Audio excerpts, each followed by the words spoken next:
and welcome back to Conversations with Nadja and Ro, where we talk about all things to do with teams and team coaching.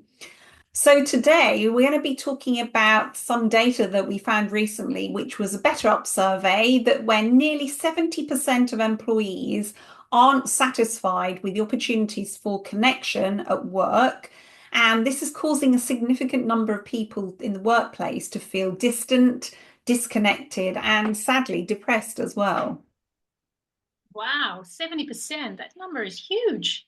And yeah, in reflection, sort of, both from my own experience, but also working with clients and teams, I can't say that I'm really surprised because it does seem to show up in several ways. So I'm not sure, like I'm reflecting, like we seem to be constantly achieving in a fast-paced environment, and technology has put our individual performance on steroids. So we are hyper connected, but then, I can still remember this Nokia advert, connecting people, but, the rates of loneliness are actually rising amongst employees, which is a bit of a contradiction. And they are still rising even beyond the pandemic. So yeah, that's quite an insight. Yes, exactly. And it's really interesting. A few years ago, I went to a Royal Society of Arts presentation by Sherry Turkle, who is big in the space of looking at how our connection online has actually led us to being more disconnected. And that disconnection, obviously, not just at home, but at work, it can impact both how we perform in a team, it can impact our productivity, our general well-being, and also in organizations, it can actually impact how well organizations are able to keep people in those organizations. So retention can become a bit of a challenge. Yeah, and it has already shown in figures, how long people of the newer generations actually stay in a job. That's a huge difference from the older generations. Yeah. So Yeah. today we're unpacking that, and also what we as coaches and leaders can do to increase this connectedness through teams, because we all come together in the workplace. We're working with people, and we are social human beings. So teams is the excellent way of approaching this topic. Yeah. And I was just, as you were talking through there, I was thinking, yeah, we've got MS Teams, but it never, I don't know, it doesn't seem as though you are connected. Even though we've got MS Teams, it almost feels it's the opposite of Teams. So let's introduce a bit of a sort of a case study, for want of a better word, and we'll introduce you to Emma as an example. So let's imagine Emma, she is a newly appointed marketing executive and working in a rapidly expanding tech company. And she is transitioning into a role. She's very enthusiastic. She's got clear vision for the department's future. And she was really keen to leverage her experience to drive innovation and to lead the team to new heights and be the best team ever. That sounds so familiar, doesn't it? Oh, excited. Uh, So, so one of the challenges that Emma actually faces, and I think we can sort of highlight three of them. So the first one being unclear expectations. So the company is in rapid growth. There is evolving priorities. They shift all the time. The environment is changing. And so Emma was actually often unclear about, what is the expectation of her and her team. And so that was making it really difficult for her to align her team goals with the organization's objectives. Yeah, exactly. And then the other one that she experienced was this integration or lack of integration. So, often we forget that when new members join a team, the team is a new team. And so, despite her best efforts, Emma struggled to integrate into the existing leadership team. The current executives in the team had been there a long time. They've got long-standing relationships.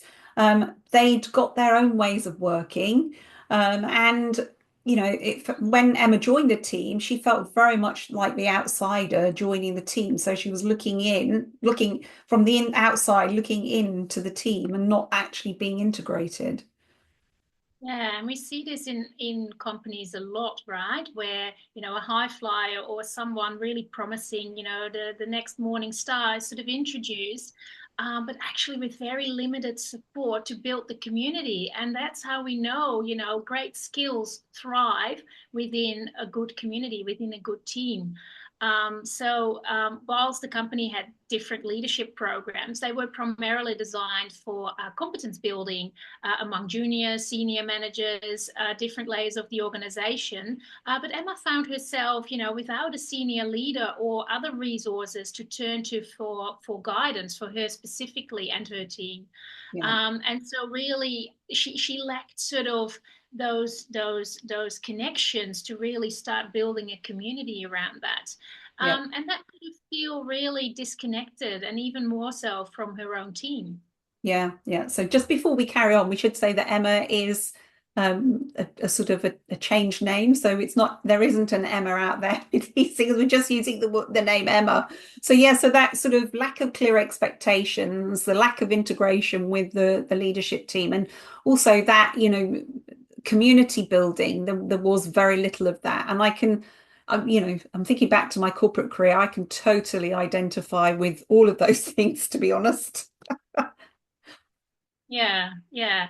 But there's good news because, there are, again, really practical ways to help a team build that connection through better teamwork. Yeah, definitely. And also, so Nadja knows that teamwork is one of my highest values. So, let's just share that with the community. I am biased because teamwork is one of my highest values. So, the most important thing when we're coaching teams is understanding how much alignment there is on those goals and values. So, is there alignment, is there misalignment? And what we're aiming to do with the team coaching sessions is to get the conversation going to help the team understand how they can align around those goals and those values. And it also means that once there's that alignment, then all of the energy is pointed in the same direction. So it means that, everybody's working to the same goals. You've also got that greater understanding. So you've got less chance of people going off doing things, misunderstanding what's actually needed. And also they've got that sense of unity. So they're all pulling together. And it means that from that, they will also support each other as well. So it means that through all of this process, there's a discovery process where they have that collective shared sense of purpose, which gives direction and connection moving forward. Yeah, absolutely. So alignment always, always paramount. Yeah. And I think another one that often is part of leadership development courses and some of the competence building strategies that were in place at Emma's company, it's enhancing interpersonal communication, right? Really, really important. But what I love about team coaching is that you put it into the context where it makes sense for people that they interact with actually on a day-to-day basis. So the coaching sessions for team coaching often include activities that improve that communication skill, but with the team, you do it together, you notice, you observe together, how active are we listening actually to each other? What are some of our feedback techniques that we're using? And by enhancing these skills in the context of the actual team that you're working in, often I get the comment, right, we really want to get practical, we really want the so what. So we've learned a lot, but then so what? So what does that mean in the team's context? How can I actually improve my communication with my team members so that I can better understand them and their perspectives?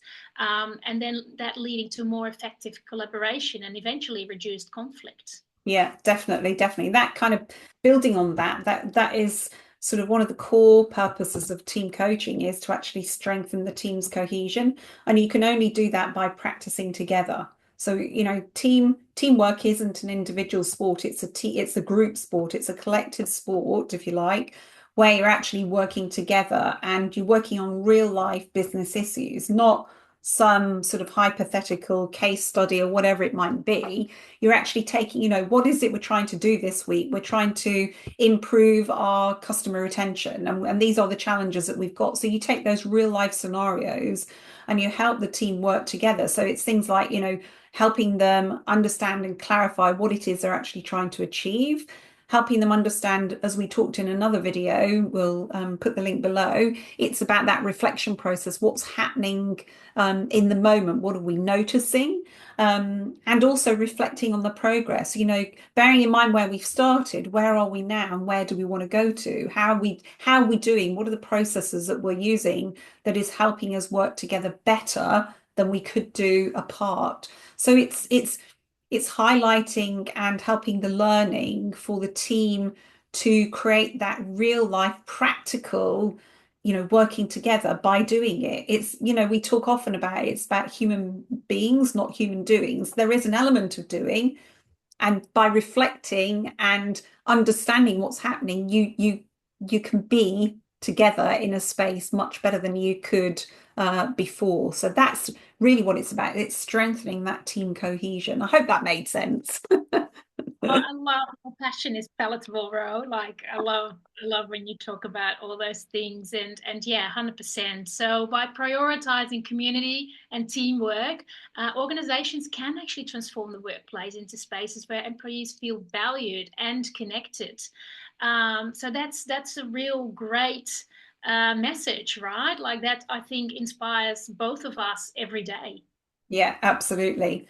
And clearly, one of the reasons that we like doing what we do is because all of these things that we've just talked about, it's about helping make a difference for the team, for themselves. So it's not about us, it's about how we can spark that in the team. So that's what I love about what we do.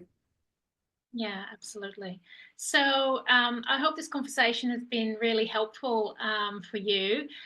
We'd like to invite you to reflect on your own current work environment. How do you feel on a day-to-day basis coming to work?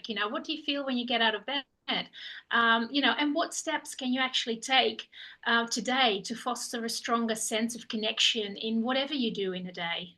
Yeah. And with that word connection there, please, again, as always, connect with us by subscribing, by liking, by commenting on these videos. That really helps us. It grows the channel, and let us know what you've enjoyed and any other topics that you think would be useful for us to unpick.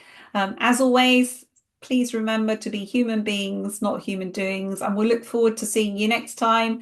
Conversations with Nadja and Ro, all things teams and team coaching. Till then. Bye.